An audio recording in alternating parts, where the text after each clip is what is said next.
Welcome to Milestone episode 70 of the Business Development Podcast. And on today's exciting episode, we have serial entrepreneur Colin Harms with us. He is currently the president of Hypervac Technologies, and really cool, he has implemented a lot of the strategies we talk about on this show. Stay tuned. You're going to love this one. The great Mark Cuban once said, "Business happens over years and years. Value is measured in the total upside of a business relationship, not by how much you squeezed out in any one deal." And we couldn't agree more.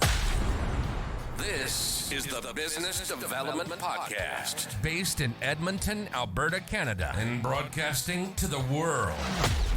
You'll get expert business development advice, tips and experiences, and you'll hear interviews with business owners, CEOs, and business development reps. You'll get actionable advice on how to grow business. Brought to you by Capital Business Development, capitalbd.ca.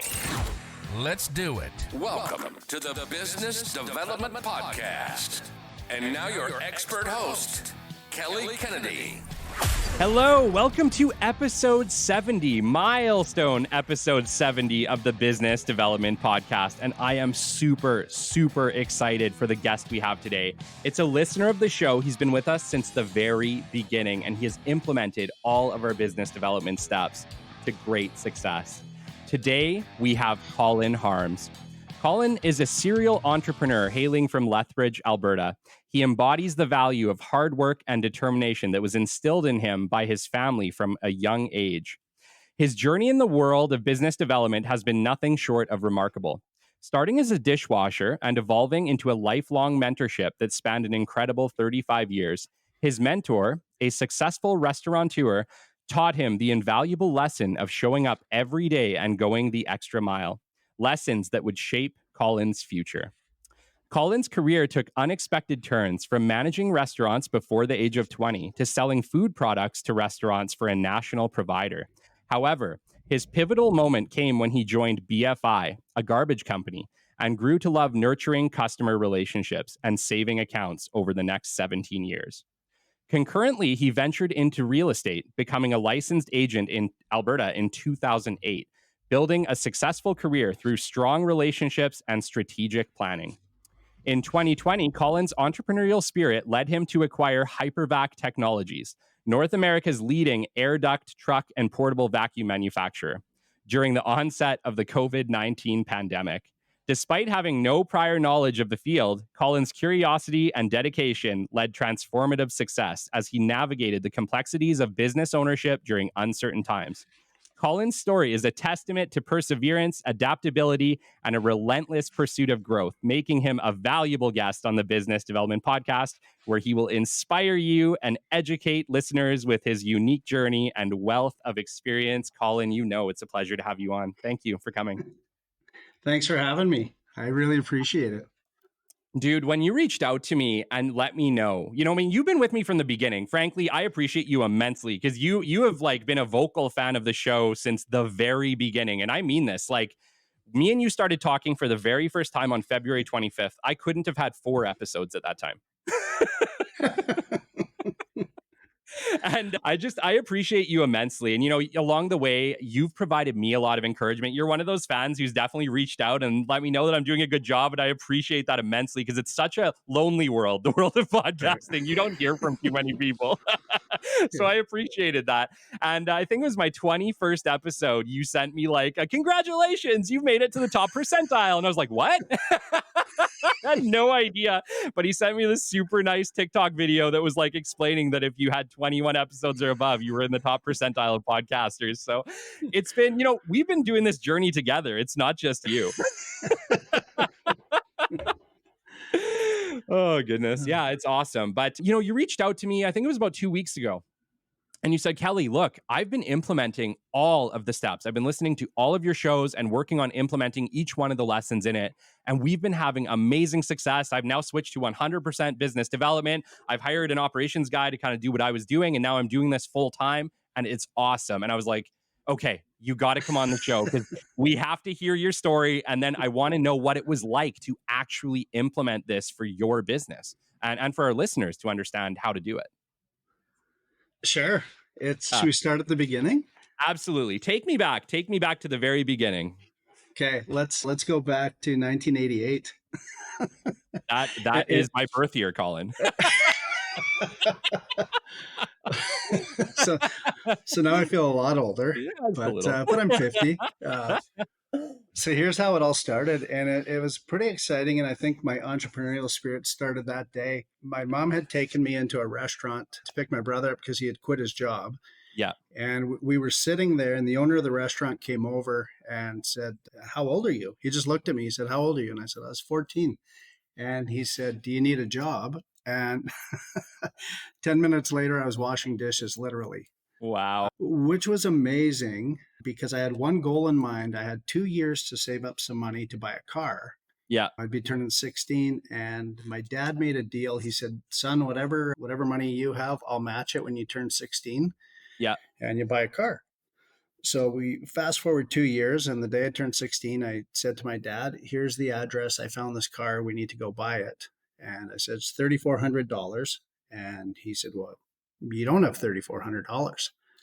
I said, "You're right. I have 1,700 and you have 1,700. That's the deal we made."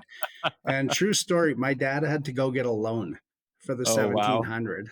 He Yeah. said, "Well, I never thought you would actually do this." So Yeah. Yeah. the whole part was my dishwashing job was 2 hour shifts. It was 4 to 6. Yeah. and I was making like 350 an hour or something. But I just figured it was simple math. Just do the math at $3 an hour. I got to work a lot of hours to buy a car. Totally. so Yeah. so I just learned, to multiply that money out. How am I going to make this happen? And the fellow that owned the restaurant, he had owned a number of them. I had heard his story. We really got along well, even though I was a kid. He mentored me that way. And he just brought me along, and he said, "Hey, you can move from this step to this step, from dishwasher to cook to line cook to kitchen manager, to managing the restaurant, the lounge, that type of thing." I just learned my way through. And you know Yeah. what? I loved that job. And I loved it so much that this is the weird part. He's still one of my best friends. He was the best man in my wedding.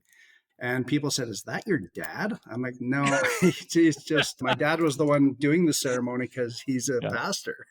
Yeah. And anyway, and so now I still see him 3 or 4 times a week. We have a coffee. He still owns the restaurants. Years later, he's Amazing. 80. He turned 81 yesterday. Wow. But we just go through business, and I wouldn't say he's a mentor anymore. He's more of my greatest cheerleader. Sure. He's just always been there for me that way. So that was my career into working. I had a Yeah. social insurance number. I could get paid, and I love doing it. And I never once thought, I come from a family of just working people, and that's what we knew. Mm. My dad had immigrated to Canada from Mexico when he was 14. So you just know, you just go to work, right? That's Yeah. what you do. Yep. So when I graduated high school, we just didn't know post-secondary. That wasn't even a word we talked about. It was just like, well, I guess I can go do more stuff.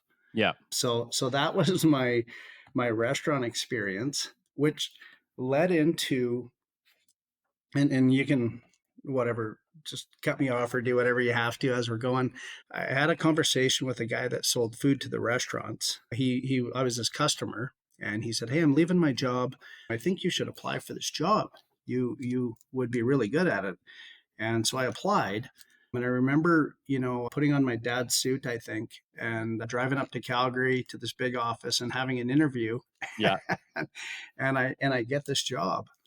And that was selling food to restaurants and seniors' homes. And Kelly, this honestly happened. I left there. They offered me the job. A few days later, they said, "Okay, you're going to meet a guy in this parking lot.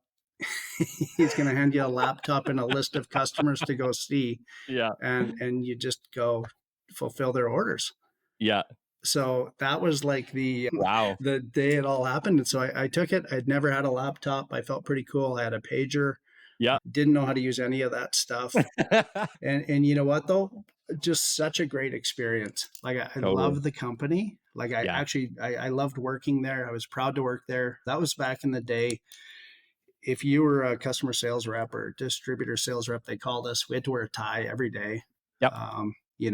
But it felt good. I felt important, and they just trained us like it was. So So we transferred to that. And then, Colin. I'd been doing really good. Like I was getting bonuses, like I had benefits, I had a car allowance. It was just a new way of doing things. Yeah, totally. I apologize. I cut you off there for a second. I Mm, I'm really interested. So like you said, back then, this is the 90s, right? Is this like the early yeah. 90s? Okay. Yeah. So back then, I mean, you got sales training. Tell us, what was sales training like in the early 90s? So our sales training was really funny because it wasn't. It every Friday I had to drive to Calgary to the head office, and they would bring in food suppliers, distributors, and show us, hey, here's the latest seafood. Here's, we're going to take a meat cutting course. We're going to Yeah. go through these plants. They didn't really do training. They just basically said, here's the product you have. Now go represent it. Gotcha. And there was like an army of us out there that would go and do that, and it was competitive. Like it was kind of like the sheep and the wolf or whatever. You wake up in the morning, and I remember there was a guy that was quite a bit older than I was, and he was my top competitor, and he had been in the industry like 40 years. And Yeah. I would walk into a hotel, and he'd be like, "Morning, Colin." I'd be like, "Morning, Frank." And we would see each other, follow us to all And these you'd accounts. run to the concierge. Yeah. and and I just had one goal: is if I could ever beat that guy, that's Yeah. what I got to do, right? I got to sell more tomatoes, and that's how simple it was. I was selling tomatoes and Yeah. stuff like that. And you know Wow. what? We within 4 years, we just slaughtered the market. Like we just became the number one by far. Like it wasn't even. I think we went up 80% in business. Wow. Wow. That's crazy. And so you were essentially just like hopping in your car, driving from like place to place, restaurant to restaurant, Yeah. selling tomatoes. Yes, seriously. I get in my Wow. car. I had a list of restaurants and people, and Yeah. like we didn't have cell phones, right? It was a Yeah. pager. Totally. Wally called. He needs a bag of onions, and Yeah. and you know what? But I like it was insane for me the amount of money I was able to earn, what I was able to do. Yeah. I got married when I was 25, and it was just like, and people would say like, "How is he doing this?" And Mhm. I was just like, "Well, it's just work. That's what you do." And that's where I started to read books, right? I was like, "How do I get better at this?" And I Yeah. would just go to the bookstore. They had a book, Yeah. and Yeah. self-help books is what it was. And I would Yeah. listen to whatever I can, CDs. I would order CDs. And I know that sounds cliche, but I did. And then I would, just like I said with you, Kelly, is the stuff you're putting out today is like a living book for me. I don't have to go back, to something that was written in the 70s or 80s Sure. or earlier. That's why I love your show. Is every week I'm like, oh, this is like a brand new book just arrived in the mail. I'm going to implement this on Monday morning, listen to it on Sunday, and implement it on Monday. Oh man. And it's I seriously, it's yeah, what I do. that's amazing. And I talk about it all the time because I wasn't sure how this show would be received, to be honest. Like, I mean, it's 2023 and I'm telling people to do things that we did, in the early 2000s or in, Yeah. the 90s. And I'm saying, look, I get it. We live in this technological time, but like people still need people. People still need Oh, relationships, and relationships still trump everything else. And I feel like I'm struggling a little bit with that message, and that the struggle really is the fact that we live in a time now when they want everything to be easy. They want everything to just happen. We want to be able to put out all this passive marketing strategy and yeah. for our phone just to ring. And it's just not how it works.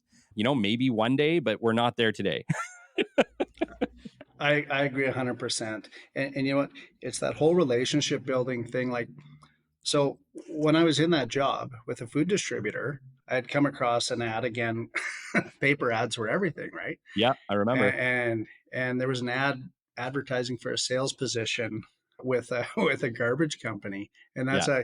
when we conversed, and I said that's when everything turned to garbage. Was I applied for this job. I loved the job I was in, Yeah. and I interviewed for it. And the guy had said, his name was Tom, and he said, it's a retention salesperson position. I said, sounds good. And he's like, do you know what that is? And I said, I have no idea, actually. And he said, you need to retain accounts, build relationships with customers. A new national public company had come to town, and Yeah. they feel that we've been overpriced for years, and they had no competition. And so then he said what it would pay and it was less than I was making. And I just felt compelled to take the job. I'm like, you know what? I should take this job. Like, this sounds like a great change. So I accepted it. And yeah, that's where things turned to garbage. Um, So was it just like you needed a change at that time? What inspired you to take that position over one that paid like when it paid less?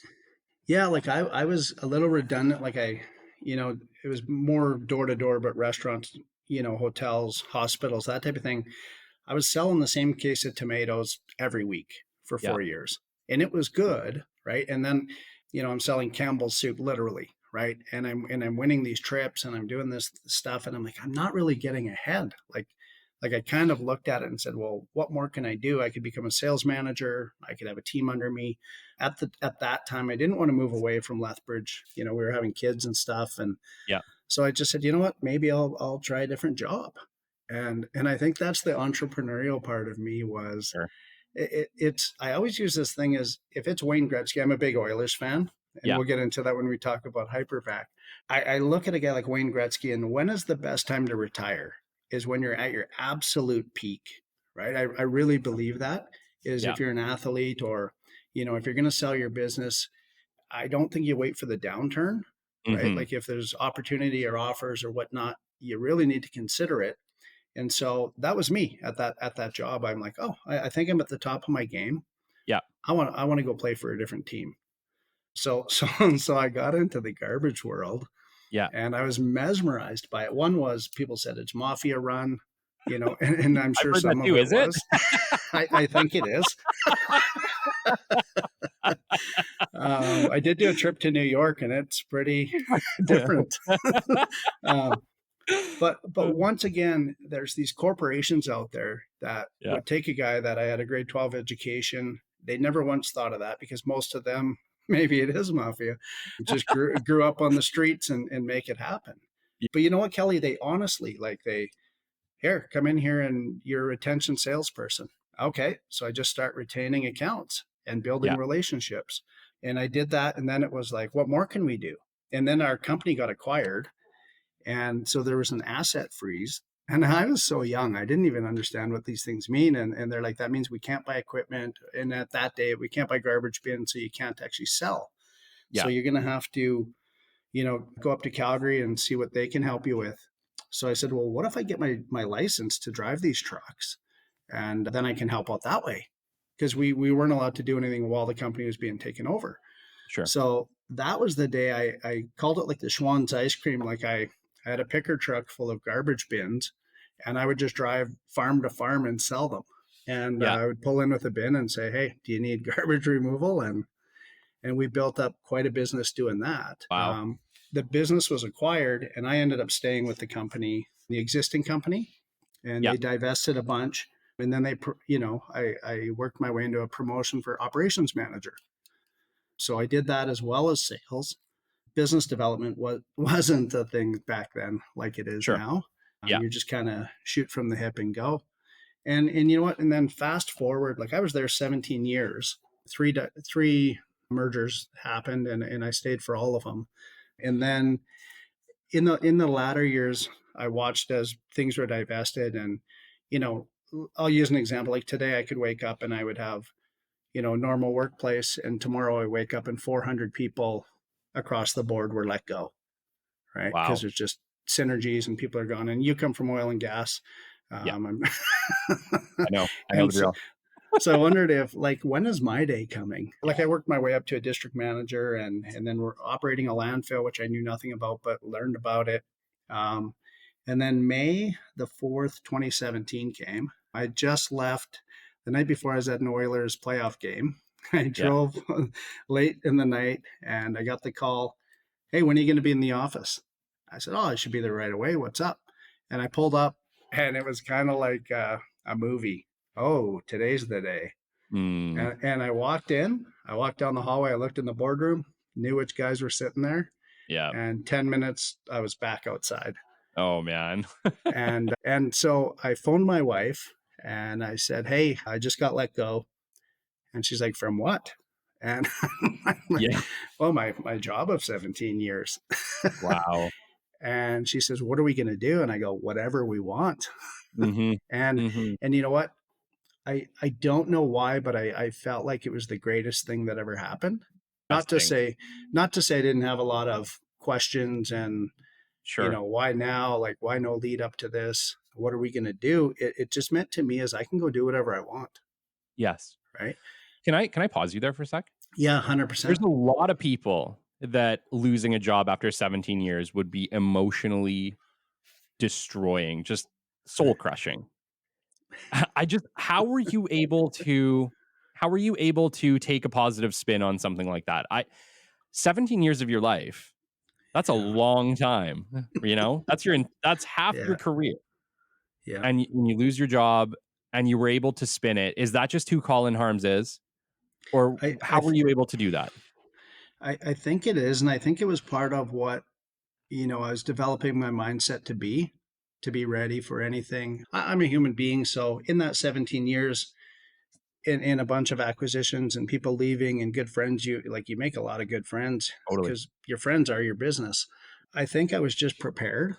And over the time I had said, you know what, maybe it's time for me to be doing something different. When's my day coming? And it never came.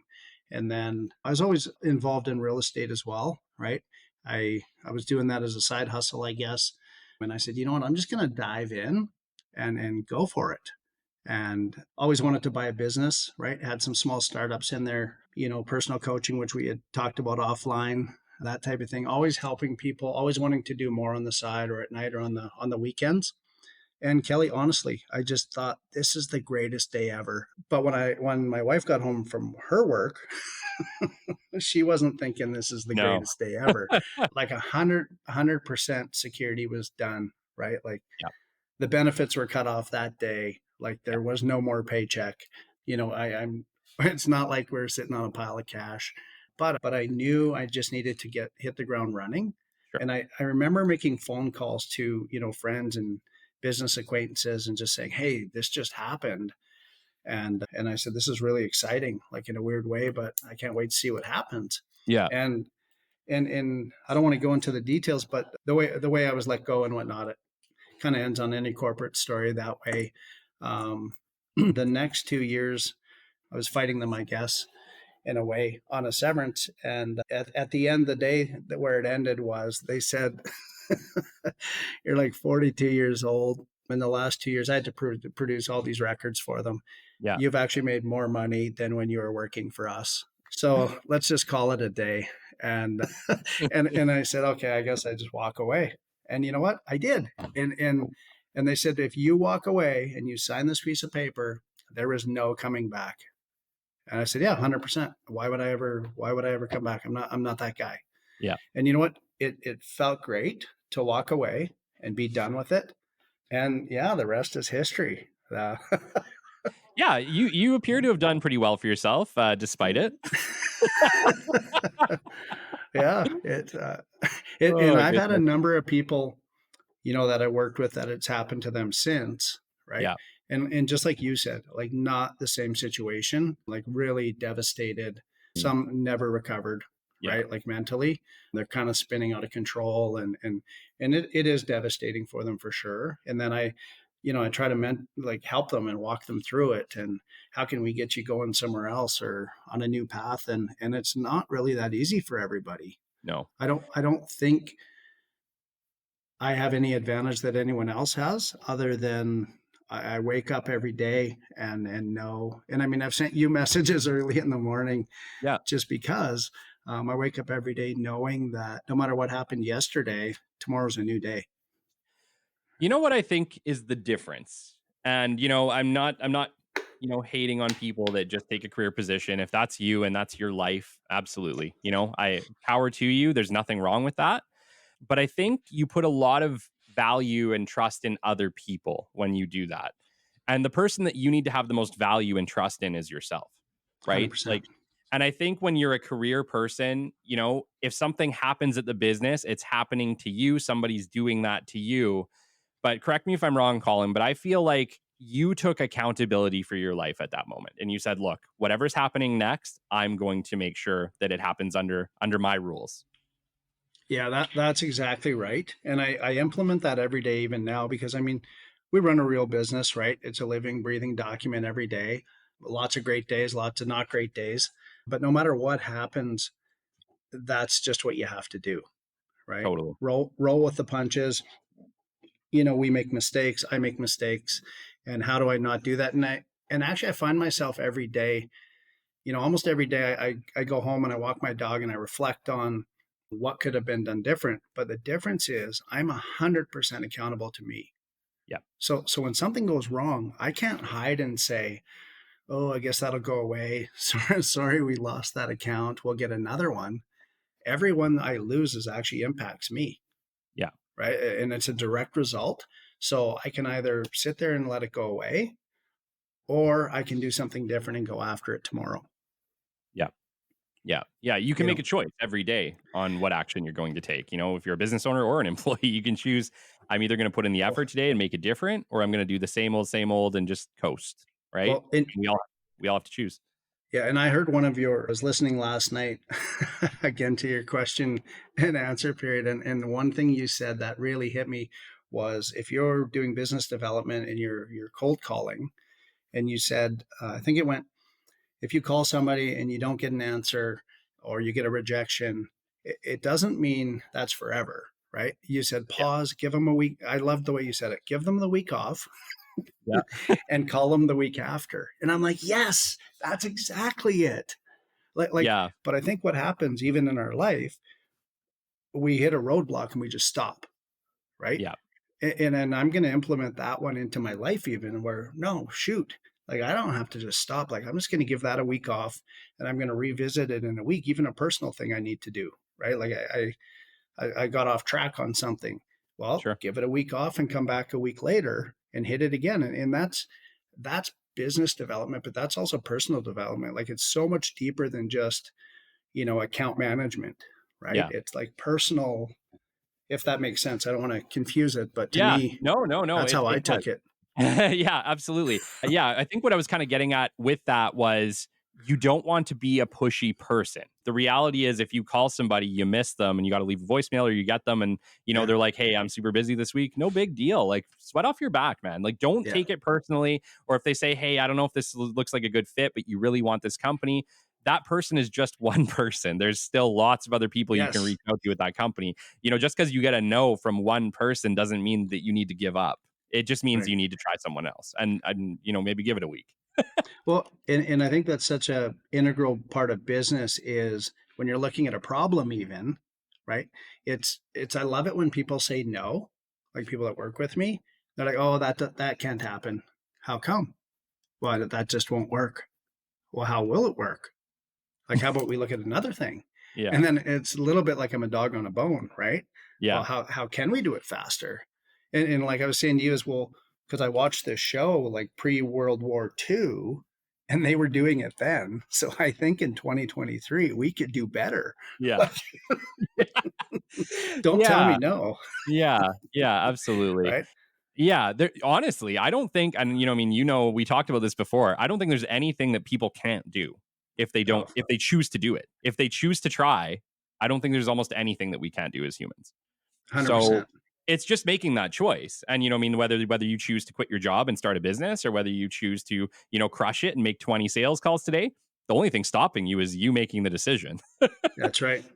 right? So Yeah, I don't know. 100%. It's like we're always trying to kind of inspire people to kind of take that leap. And at the same time, we almost all need a little kick in the butt to do it. Like, for you got let go. Yeah. For me, I found out that they weren't sure what the future looked like and I needed to make some hard choices. And everyone I talked to for the most part has had to have a little kick in the butt to do it. And I hope that maybe this show is the little kick in the butt for you guys listening who Right. are, maybe you're on the fence and you have a great idea and you want to just do it, or maybe you've done all the steps, you just haven't quit your job and jumped yet. Once you jump, you will have no choice but to figure out how to make it work, and that will give you the motivation you need to make it work. Believe me. Yeah.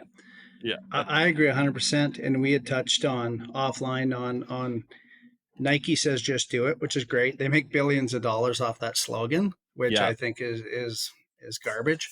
And Under Armour says I will, and it's Yeah. plastered all over hockey arenas and baseball and football. And that's the brand I came up with. I did, based on the premise of just do it. I will. I did. Right. Yeah. Well, if you can't say I did, you're actually not there. Right. And it's a little bit harsh. Like maybe it's mean, but ask yourself that question every day. Did I do what I said I was going to do? Did I Yeah. make the dials? Right. Yeah. Did I show up at work on time, not late? Did I, finish the projects I said I was going to do? And it doesn't matter what vocation you're in. Just ask that question, and I bet you're going to have a resounding, heartfelt, harsh answer of no, I didn't. Yeah. And then if you Yeah. look at your results, it's pretty easy to do the math. Yes. Right. Yes. And then you kind of have to ask yourself too, I mean, especially if you want to take an entrepreneurial jump, what happens if you don't? Right?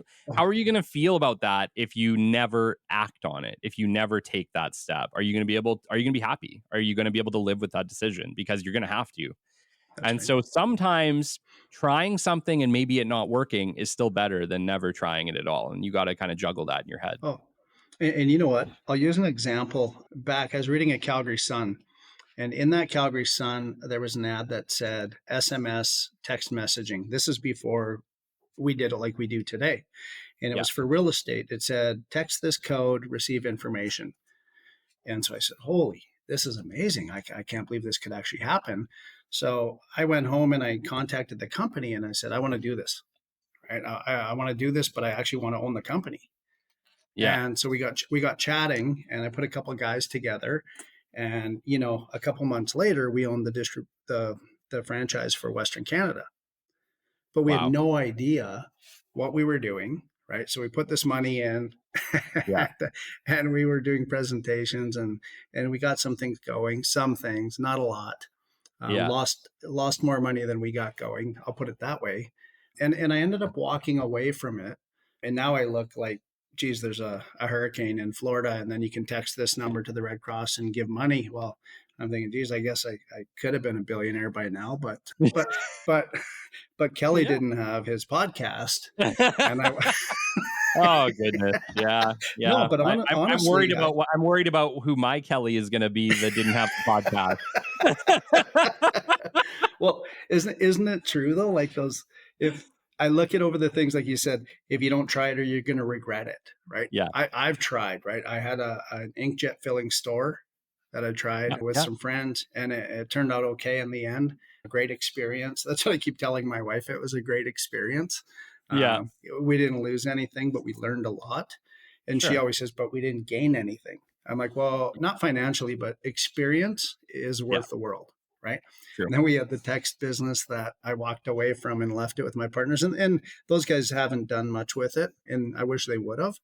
But it's taking that step and saying, you know what, I'm going to try this. Yeah. And then I never look at it like, did it fail? Well, I didn't have any systems. Right. So of course it didn't move ahead. And that's what it was. We just didn't have systems.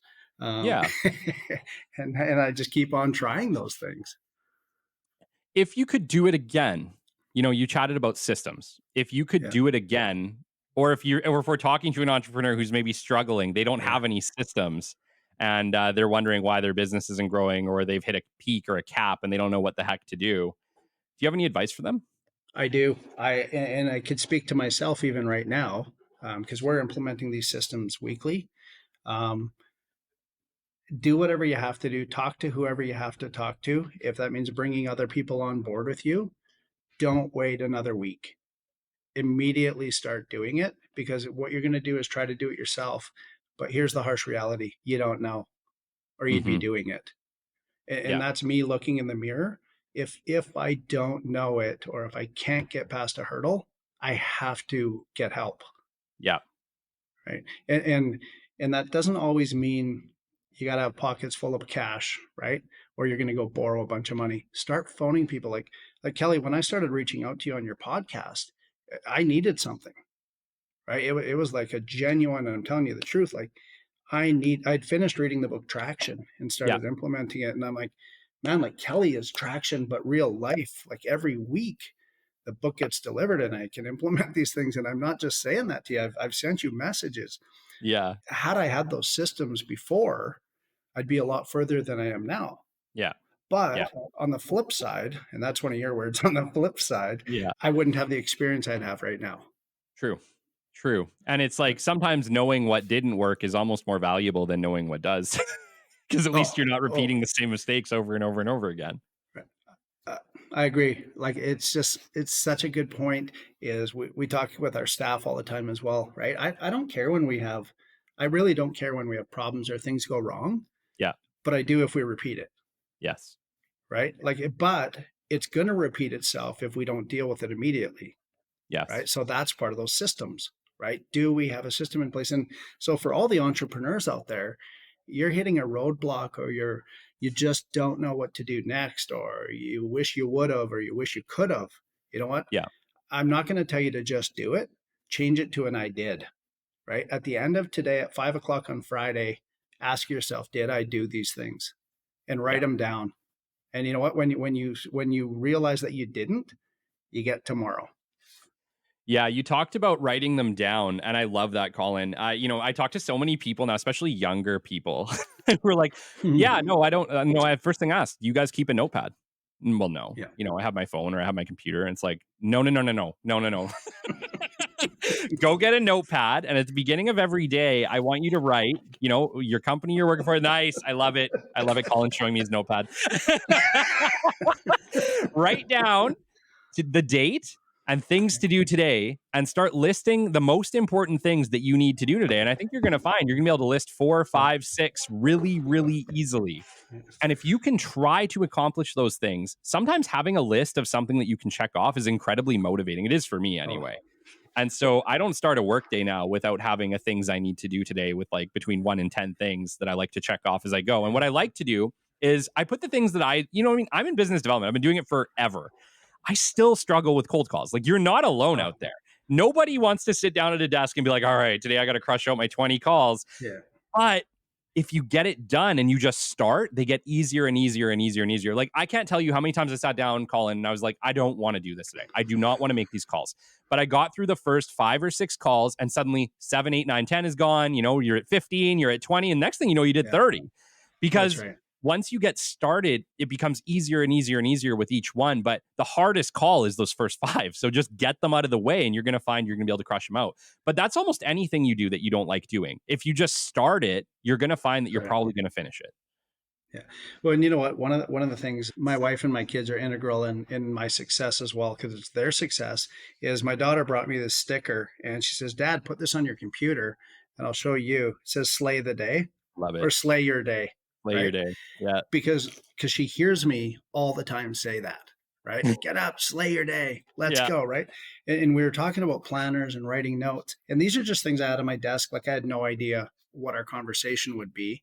Yeah. And these are the things that I do, right? I have a productivity planner. That's what it's called. And it has checklists in it, right? Then I have another thing, which is part of my day. Part of my role with Hypervac as an owner and an employee even is I'm director of blue sky thinking. Okay. And my partners gave me that because they're like, oh, you're always so blue sky, right? Oh, everything's blue sky. And if you're in Colin's world, it's all blue sky. And you know what, though? That's a sales thing, I think. It is. Right? Yeah. It's like, well, hey, man, shit hit the fan. Sorry. And well, I bet it's a good fan. Right. And so then I have this book, though, which is a giant book of ideas. I have that same book. And so they're on my desk. Yeah. They don't get opened every single day, but they're there. Right. Yeah. And like you said, I'm driving all the time, and I'll just use Siri to put notes on my phone. Right. Totally. And then I take those notes and I'll put them down on a pad of paper. Like, I have pads of paper everywhere. Yeah. But most thing are, because the I did moment in your day is when you take your pen and you cross something off. Totally. Right. Totally. Or you put a check mark beside it. Yeah. And I think that's the difference between the people that reach their successes and don't. Yeah. Right. Yeah. We no longer live in an environment because it moves much too fast to just let it happen. Yeah, no, totally, totally. Have you found that since, okay, so let me just kind of like flip this on its head a little bit. So when I was an employee, regularly I couldn't wait for the workday to be done, right? My Yeah. problem now is I struggle to quit working. Does that ever happen to you? Every day. It's like the And exact opposite problem. Like now that I have yeah. like my company and we have so much stuff going on, whether it be the podcast or capital business development or, whatever else we're cooking up at any given moment. My gosh, I'm like trying to find hours that don't rob my family so that I can Yeah. work just a little bit more. Well, and it's funny, like even with our new business, I have customers from the Virgin Islands to Wow. Guam and Wow. everywhere in between, right? And these are people now that they text me, they call me. We're all in different time zones, Yeah. and my wife will say like, "Oh, who are you texting?" "Oh, I'm just a customer in New Jersey." "Oh, who?" "Well, you wouldn't know him for sure." Yeah. Um, Yeah. but Yeah. but I'll give you like even this morning, right? Like I think it was 5:30 our time. So Yeah. this guy's name popped in my head, and I'm like, I'm just gonna text that guy. He's in New Jersey. He's already rolling, and I just said, "Hey man, I just want you to have a great day in Tom's River, New Jersey." And he Wow. replied immediately, right? But Yeah. so my day starts working that way. But then I'll be sitting on the couch or we'll be doing something at home, and with real estate still involved in my life, it's a nonstop evolving wheel. Like it's Yeah. just turning it. And but my family's become accustomed to it, and you know what, it's really provided a lot for our family. And Yeah. it's not, I'm not that 10x guy just all about money, but without it you don't really have much, right? That's right. That's right. So my kids, I mean, they're 22 now, 21 and 22. They've come to realize I used to say, "Hey, I got to go show a house and I'm going to do this open house on a weekend."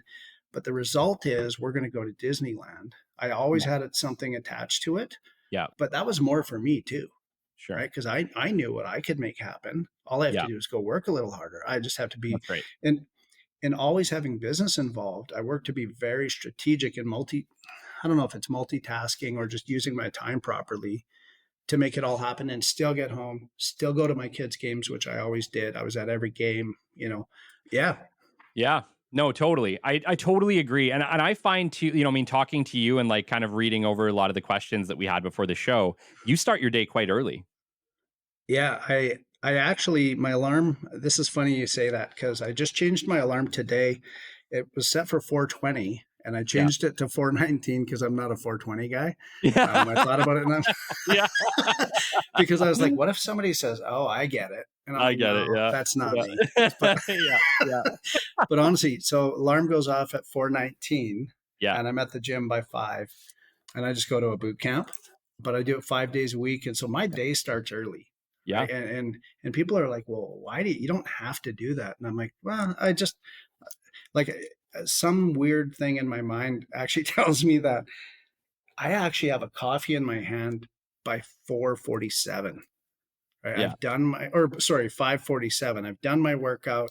I'm driving back home. Yeah. I have a McDonald's coffee in my hand, Yeah. but in my mind tells me, you know how much I'm going to have done by 7 a.m.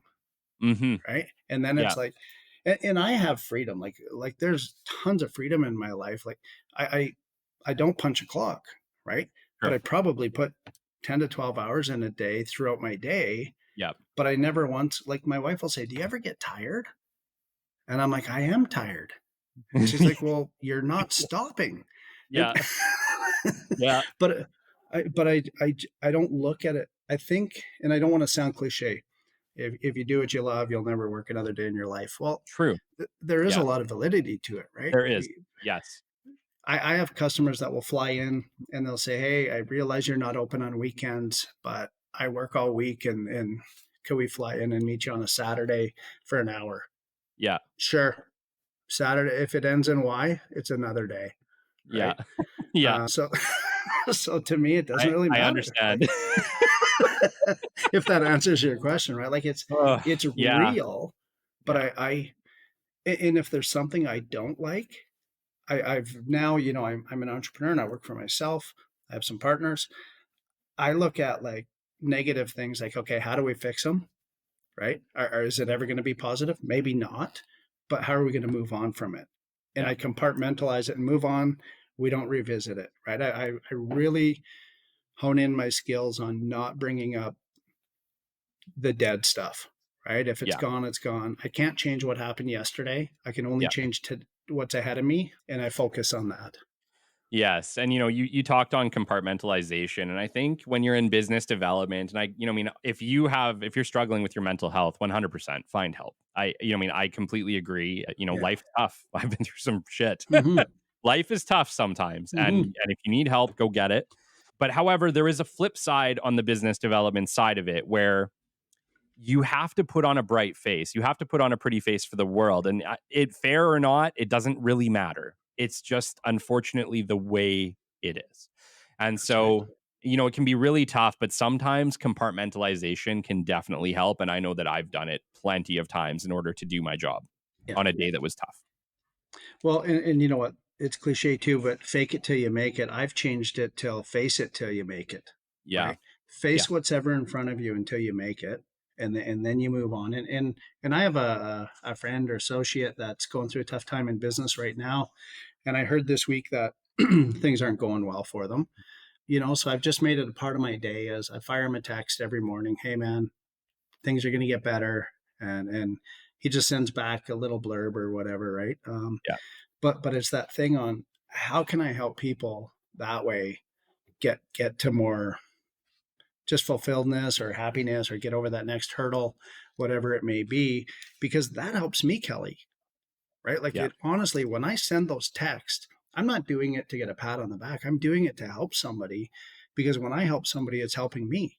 Sure. Right. And I learn through every conversation I have. I think that's the biggest part of business development.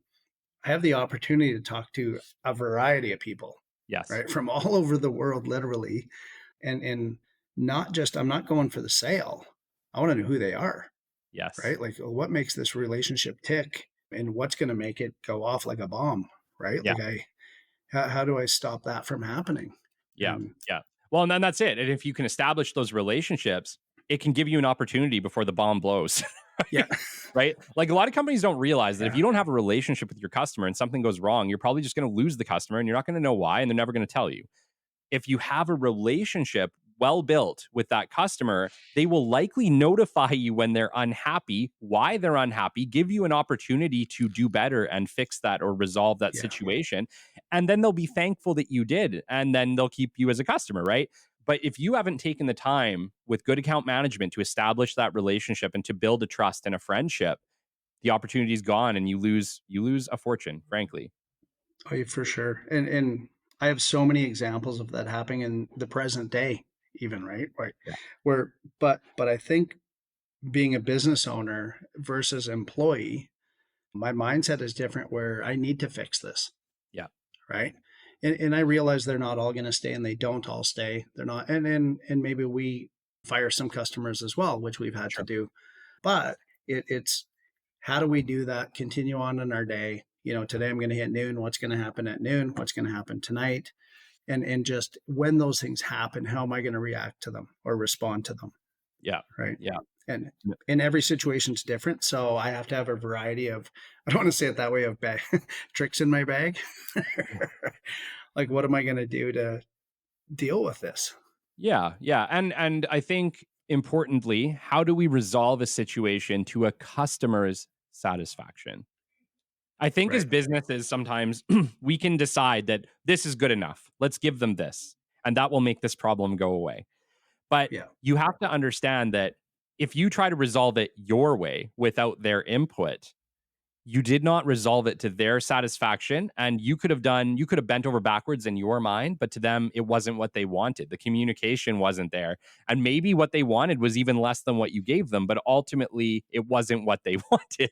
So you have to Right. be able to have a dialogue with your customer to understand what would they consider a satisfactory resolution. Whether or not you can meet it or not, That's you right. got to make that choice, but you need to figure out what to them is satisfactory, because if you resolve it without that discussion, you may still lose them. That's That's right. Yeah, and I find in those circumstances too, when you lose them, you do lose them forever, Yes. right? I don't think you can go back and fish in that same pond. You may as well just move on and like the old term people when I was learning sales is like, oh, you got to go there. There's a lot of old money there, right? Yeah. Well, and to me, I didn't really like the term old money because old money didn't like young salespeople. No, it did not. They they were gonna give me the what for and teach me everything how they got to where they were. Yeah. And Yeah. I'll give you a great example. I was working in the garbage industry, and so I was in Lethbridge and Medicine Hat. Right, they'd given me the Medicine Hat territory as well. Yeah. Medicine Hat was oil and gas. It was old money, right? Yes. So I was like, oh, these guys don't like me. I'm coming from Lethbridge, and they're like, why are you coming here? So Kelly, what I did was so simple. I got my business card, and on one side it had my name and my Lethbridge address. On the other side, I had my Medicine Hat address Yeah. for the office there. Yeah. And I would go in, and I'd be like, "Hi, Kelly. I'm Colin. I'm the garbage salesman." Yeah. And I'd put my card down with the Medicine Hat side up. Boom. That's it. I'm in. Yeah. Yeah. Right? Yeah. That's awesome. That's smart. Well, and then when I'm in Lethbridge, they're like, "Oh, Medicine Hat. Yeah, I go there." Yeah, don't worry about that. Because So, I didn't Colin, want them to. sorry. Anyway, No. no. You go I ahead. was gonna say, no, I want you to take us into today. I want you to take us into Hypervac Sure. Technologies. What was it like acquiring that company, and bring us that story? Sure. So what happened was I was at my accountant's signing off on my year end for real estate. And I always ask the same question because I think I've read this numerous times is, hey, man, is there anybody want to sell a business or somebody want to retire, exit strategy? Yeah. And he said, you know what? I have this customer or a client that is really sick of the wind in Lethbridge and he wants to move and just sell his business. And I said, what does he do? Well, he manufactures air duct trucks Yeah. and commercial portable vacuums. I said, I have no idea what that is, but could I have his phone number? Yeah. And he gave me the phone number and his name. Honestly, Kelly, I went outside, I phoned him from my truck, and I drove straight there. Wow. And I had called a client of mine who was looking for a business that I thought maybe this, after looking at it, would be a good fit for him and I. Yeah. I had no idea why for me, because I just looked, I like this international business and I have no idea what it is, but I'd like to learn it. Yeah. And 6 months later, we owned it. We bought it, we took it over. And that was February 2021. And I put Right a in small COVID. partnership team together. Yeah. And I remember one of the former owners saying to me, a big part of the business is allocating chassis cabs and then upfitting bodies to them. And he said, there's going to be a problem. He said, you're not going to be able to get vehicles because Stellantis, who owned Chrysler, has said they're going to be shutting their plants down, and then COVID. And I said, oh, that's not a big deal. You haven't met me. I'm the best salesman there is. And he just kind of looked at me. And about a week later, I was learning the business. They had stayed on for a bit. Yeah. And I was like, oh, like there's nothing. Like the pipeline is dry. Like you can't even, they're not making vehicles. So, so we said, what do? We don't even know this business. And so, so I said, well, let's just build bodies, because at some point the manufacturers are going to start building chassis again. Sure. And it's going to require a lot of capital. So we started building these bodies, and everybody in the industry said, those guys are going to go broke. They're crazy. Even the former owner said, this is ridiculous. Like, you never do that. Yeah. It's like you're hedging, right? Yeah. And so we did it, but the vehicles didn't come, right? So, and then COVID hit, and then the supply chain, right? My like God. a barge goes sideways in a canal and we're no longer getting compressors. Like I'm not sure how it's connected, but yeah, no kidding. But I'm like, okay, but meanwhile, I'm making phone calls, I'm answering the phone, and I'm telling customers, it's going to be okay. I'm going to take care of you. We're going to find them. We're going to build them. And the biggest thing that I learned was I had to do business development. I had to pick up the phone, and I had to phone literally, Kelly, we're in an environment where we used to be able to deal with Ford or Chrysler. This is what we need. They build them. A month later, they show up. And this was all new to us, to having nothing. To me, scouring the internet and phoning every car dealership across North America, literally, and trying to make a relationship. Yeah. And I was explaining a business that I had just bought without telling them that I was, as green could be, and saying, how can we get these vehicles from you? Yeah. So in year one, we actually beat the previous year. We Wow. ended up with more. And the logistics to make it happen was kind of like, this is fun, right? Like, Yeah. how do we do this? And I had these relationships with people from, South Carolina to Seattle, starting to do business. That's what I would call business development in that aspect. Yeah. But still I was selling, Yes. right? So I mean, we were a new business, not like I was going to go hire a bunch of people. We took over one. They had zero systems. They had never taken an inventory ever. They built a to order, right? Yeah. Almost like a restaurant, Sure. but in manufacturing. Yep. They didn't like to extend themselves. So what we did, we sat down as a partner group, and one of my partners said, "Hey, I'm going through this traction with my other business." And he says, "We should read this book." So we all read it, and then we ended up searching more and finding a guy that actually teaches EOS. Yep. And so we started working with him, and that really helped because those were the systems we needed. Yeah. And you know what? We got through year one, we got through year two, we're almost at year three. And Kelly, when I came up on your podcast, the truth be told, like honestly, it was like the Kelly playbook. I was like, okay, shit, it's not on until Sunday. So I've got like 6 days to make this happen. Yeah. I got to get a website guy. Like, let's Yeah. go. Like, we need to make our website better. Okay, that's going, right? Yeah. And that's evolving. Okay, now I went to a conference and we had this old material, and then Kelly told me that if you're selling tires, don't have a picture of a car because people think you just sell car tires. That's right. Okay, that's really good because now we don't just sell this. So Yeah. we revamped all of our marketing, right? Awesome. And it works because now Kelly, I'm not joking. Because of that one move, I was invited to a conference in San Antonio. I met a guy, and because we changed our marketing that way, I got invited there, and we are now entering the cleaning and restoration business, which is a $220 billion market in the US per year. Wow. And we're predominantly US. Yeah. But I honestly, I wouldn't have been there. Like I honestly would not have been there. And we're working with our engineers on new innovation to meet the demand there. Yeah. Because we had the right marketing materials. Then Amazing. it was, and then it was like, okay, conferences. We're at this conference and in New Orleans, and we're kind of the big show there, but I think we're the best of the worst, right? If you will. Like, I'm like, they think we're fantastic, but I think we're like in, pre-World War One. Like, we could do better. And then you had the fella on about robots. Yes. Right. And then he says, like, robots. And I'm like, oh shit, we don't need robots. And then he says, well, do you have a Roomba in your living room? I'm like, holy frick. He got me with that too. I'm like, I do. So we have robots.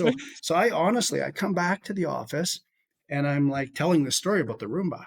Right. Yeah. And I'm like, just imagine in our assembly facility, if we had a robot, we didn't require a human to be, because we're going through COVID. Right. Yeah. We have people testing and the whole thing, right? Everybody went through it. We did very well. But what if we had a robot that could move this from here to here in our assembly facility? We would never have another sick day, right? Okay, check that off. We're working on that now. Marketing materials, check that off. Like, it's honestly a living, breathing document that I'm living by the podcast. and you know what? It's through you and all the people you're bringing on. Right? It's like every week I'm like, oh, videos. I need better videos. You're right. We brought in a video producer, and he's like, we're getting 800 hits a day on this one video. And Kelly, this is the thing.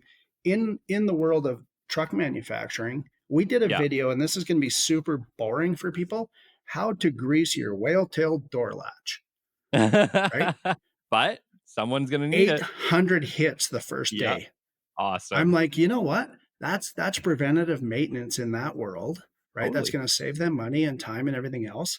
But we did it. And then we did another one a week ago, and they're really well done. And it was it's a maintenance thing on how to install an alternator on an engine in a vacuum truck. Wow. Right? Yeah. Not sexy, but guess what? We've implemented QR code. We have a QR code on the box. When they get it shipped to them, they scan it. The video pops up, shows them how to install it. Wow. Right? These so are cool. systems. That's so forward thinking. I love it. Well, and I'm not joking. It's come because if you don't implement these things, we just keep sitting. I can have meeting after meeting after meeting with our operations people and with my partners and get nowhere, just to have another meeting, right? Like Yeah. my least favorite is, oh, that's a placeholder for another day. Mm-hmm. No, my blue sky thinking is a placeholder for another day. So what we've been able to do though is go into an industry that we never knew. And here's one of the scariest things that happened. 3 months after we were allowed to cross the border, there's the largest conference in the industry. And we're going to Colorado. Yeah. And there's me and my business partners, and the entire industry is all eyes on us because they heard the company sold. There's new owners. They are going to come at us. And I'm like, what do we say? Like, Mm-hmm. we know industry, but we don't know this industry. Yeah. So Kelly, we were in Colorado, and I remember the first person that asked me, he's like, so what's your background? And I said, just business. So you just bought a company and you don't even know about air duct cleaning or whatever? I said, that's 100% correct. I said, but I'm here to find out, what do you need that you're not getting from the industry? Yeah. And from that moment, and I'm good friends with the guy now, I continually ask the question, how are you not getting served in the industry? Right? Like I by don't having want that, to go ahead. sorry. I was just, by having an outside perspective, you can come at it from a different angle that they're not used to. Yeah, 100%. Like when I was in San Antonio, I sat with these guys and mesmerized by, I'd done my background going into the meeting.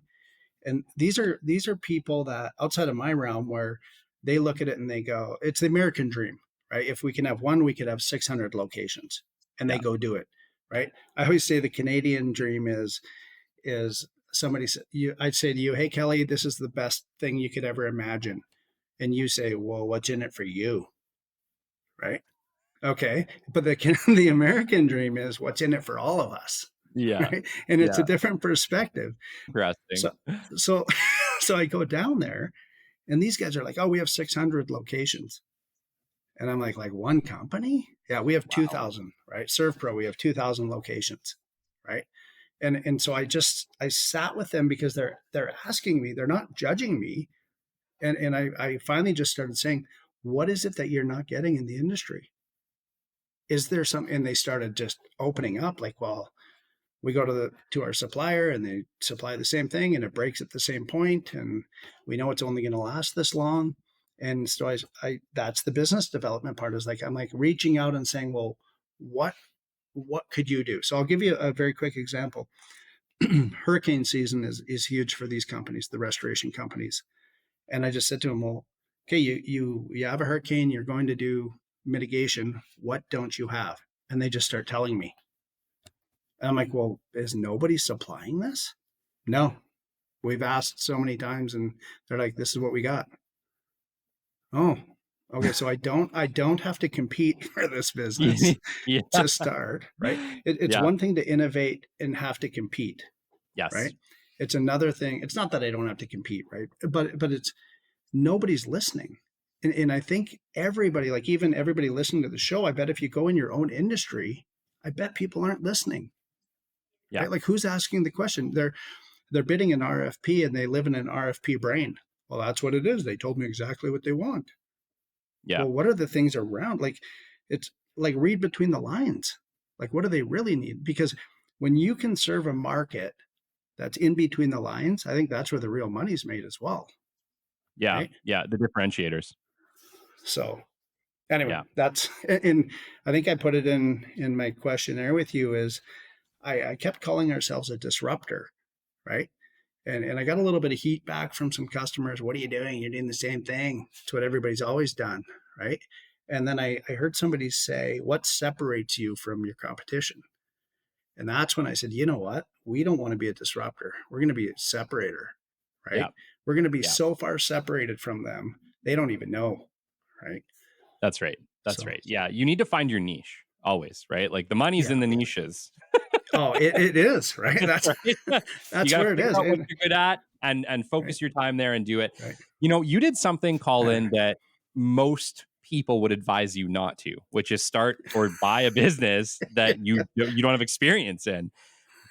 For the listeners listening, like, when you've done this and you've made it successful, And I don't think it was all luck. What advice would you give to people if they wanted to do that again? Or what lessons have you learned from doing this that if you did it again, you would do differently?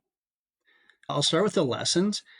When I do it again, because we will immediately focus on what systems need to be in place, like when we hit the ground running, right? Whether it's day one, because you have time ahead, right?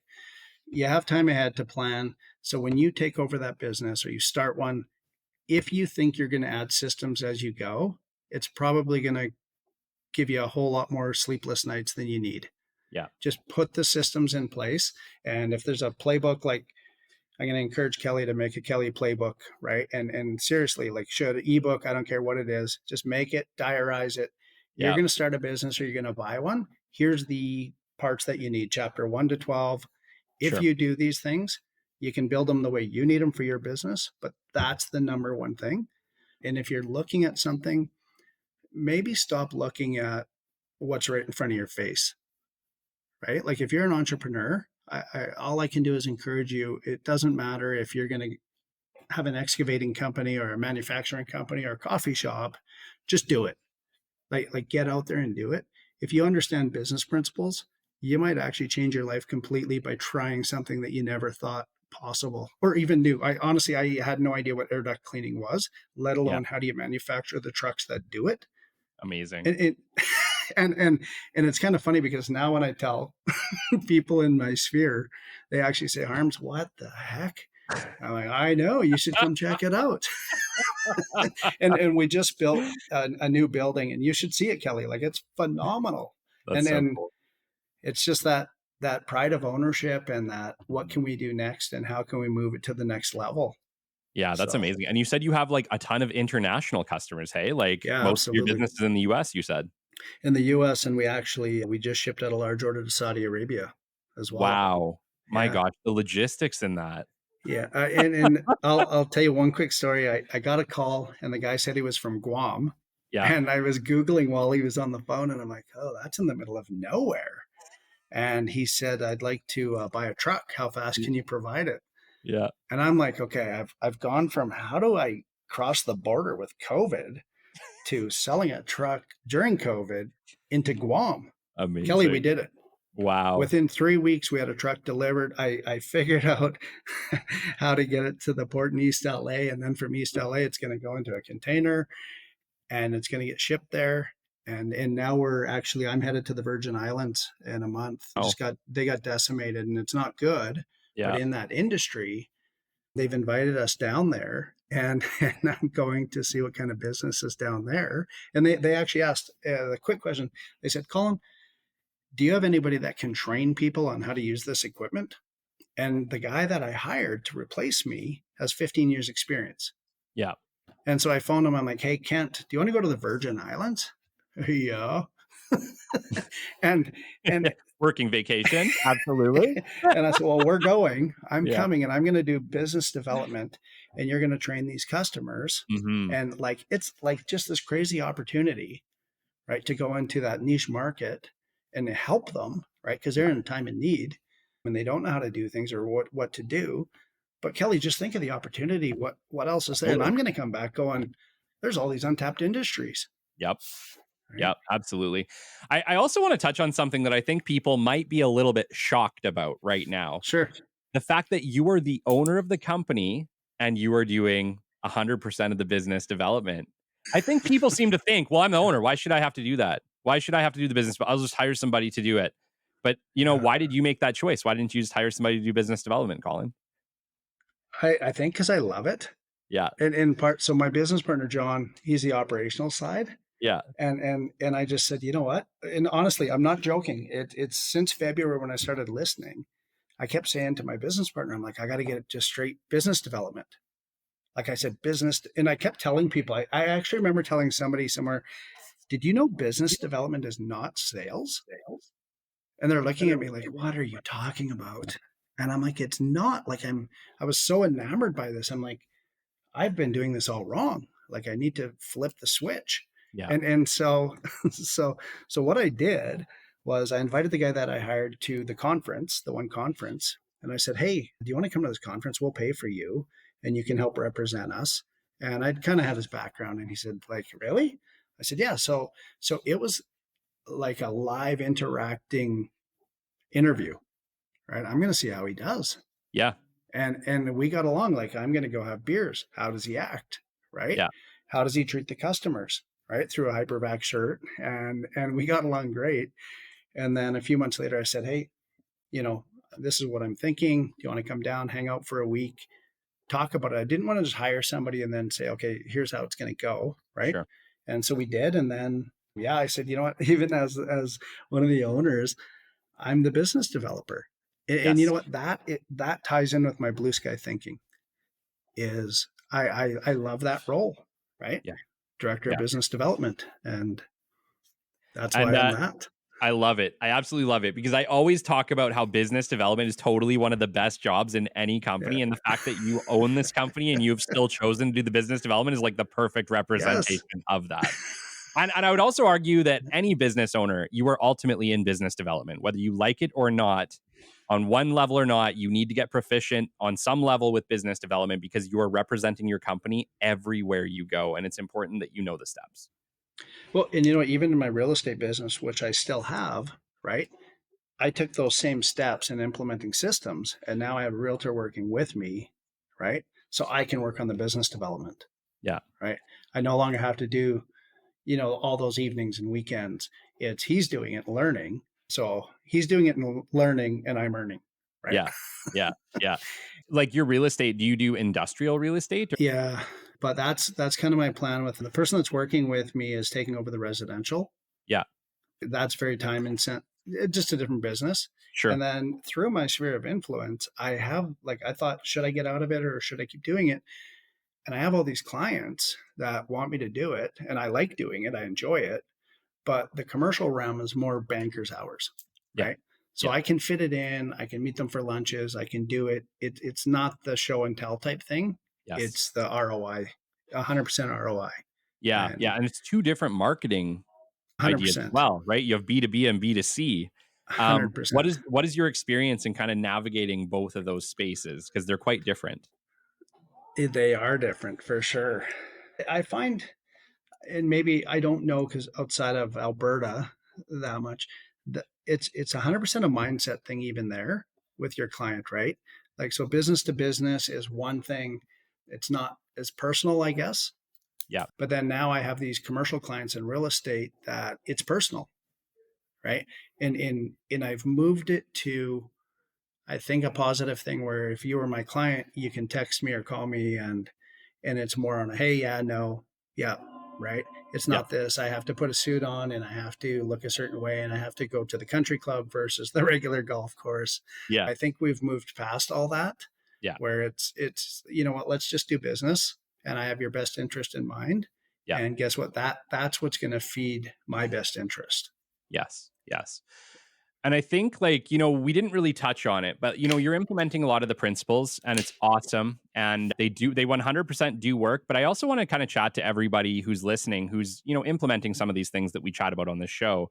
And it's that, I chat about it all the time. I'm only an expert until yesterday. Like, the Hmm. landscape is changing all the time. And even in my time of learning business development, things have changed. Like when I started business development, texting a client was an absolute no, no, no. You never ever did that. That was their personal way. Everything was done formally. It was either direct email or phone call. You never texted. Now we text clients all the time, right? Like account management or texting clients is a bit like an Oh, everyday thing, right? So it's like the industry does evolve. So like, while we want to implement things, definitely use these things. Always keep your ears open for what's next. The industry is going to change. I think a lot of things will stay the same. I think personal connection is always going to be important. Following the principles, making sure you're actually reaching out to people. But remember that the industry does change, and it's changed even in the time that I've been in it, in my short 12 years in business development, hmm, and it will continue to change. So implement the principles, but keep your ears to the ground and be ready to evolve, because even if you're an expert, you're only an expert until oh, yesterday. absolutely. Yeah. Yeah. Colin, it's been I love it. absolutely amazing. Tell us, just if someone wants to get a hold of you, they want to buy some vac trucks, tell us a little bit about what Hypervac Technologies sells, just in case there's somebody listening that may want to reach out.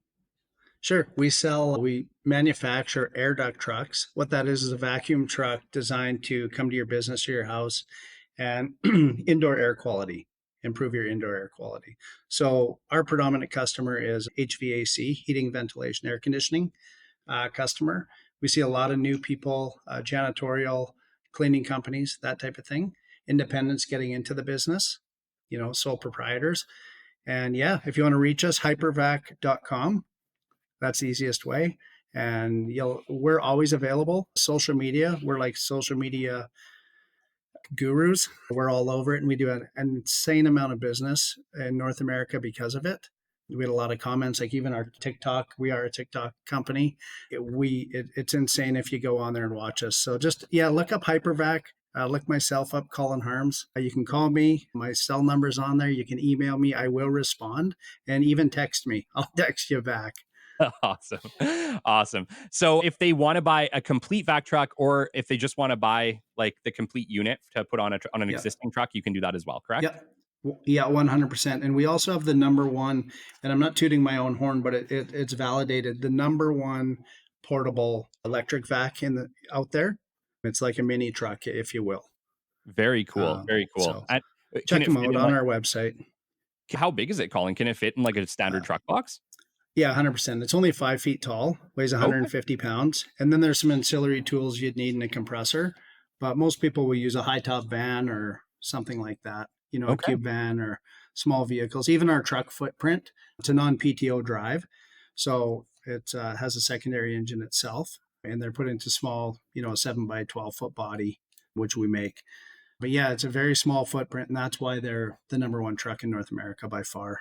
Very, very cool. Very cool. So that is hypervac.com if you were interested in checking that out. This has been episode 70 of the Business Development Podcast. We have been graced by Colin Harms, the owner of Hypervac Technologies. And it's been an absolute pleasure, Colin. Thanks for coming on the show. Thanks for having me. Thanks, Kelly. Until next time, this has been the Business Development Podcast, and we will catch you on the flip side. This has been the Business Development Podcast with Kelly Kennedy. Kelly has 15 years in sales and business development experience within the Alberta oil and gas industry and founded his own business development firm in 2020. His passion and his specialization is in customer relationship generation and business development. The show is brought to you by Capital Business Development, your business development specialists. For more, we invite you to the website at www.capitalbd.ca. See you next time on the Business Development Podcast.